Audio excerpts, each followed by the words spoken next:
Most people graduate high school and think about going to a bigger university far away from where they grew up. Most never thought of going to a community college. Most want to enjoy that college experience of going to a college party and living on their own. Well, if you're in my shoes, you are not the typical college student. Before UCF, I went to Eastern Florida State College in Brevard County. My end goal of going to Eastern Florida was to graduate with my AA degree and transfer to a bigger university. The reason for going to a smaller school first was to save money when I transferred to my bigger school. After my career at Eastern Florida ended, it was time to decide on where to go to school next. After thinking about it, I decided to stay home and transfer to UCF.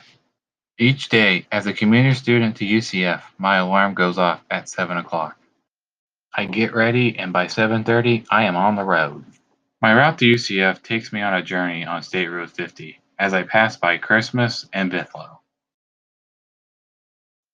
When I pull onto campus after my long 45-minute drive from Cocoa, I park in the parking spot. And I'm on my way to my first task of the day of going to my work-study job at the Student Academic Resource Center. While at work, I'm in the front desk at SARC. My daily task is to answer the phone and help students find their tutoring sessions.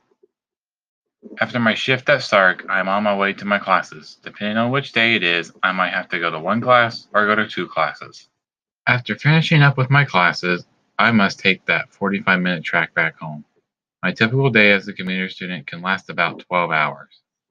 There are many things to overcome when you're a commuter student. Some things may be harder to understand in class. It may be harder to make friends. Sometimes it's harder to get through your day because you're tired and exhausted.